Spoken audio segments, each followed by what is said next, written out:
everyone, I'm Keshia East and I've had a long day, so I thought I'd show you how I take off my makeup. Those of you who have tried Acti-Labs eye and lip makeup know that it lasts all day and longer, which is great, but how do you remove it when you want it off? Don't worry, they've thought of that. Before I start any of my skincare routine, I use the Bi-Phase eye and lip makeup remover, which makes lightweight of even the most stubborn makeups and leaves your skin feeling calm and super soft with some great botanical ingredients like grape seed and rose water. Sometimes with oil makeup removers, they can be harsh, but not only does this smell amazing, but it's so gentle too.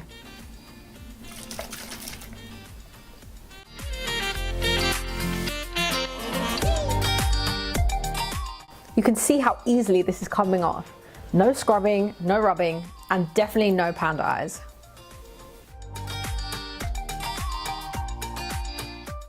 And now that I've removed all of my makeup, I can continue with a cleanser, which is really going to clean out all of my pores, ready for the rest of my nighttime routine. Really hope you liked that video, and I'll see you in the next one.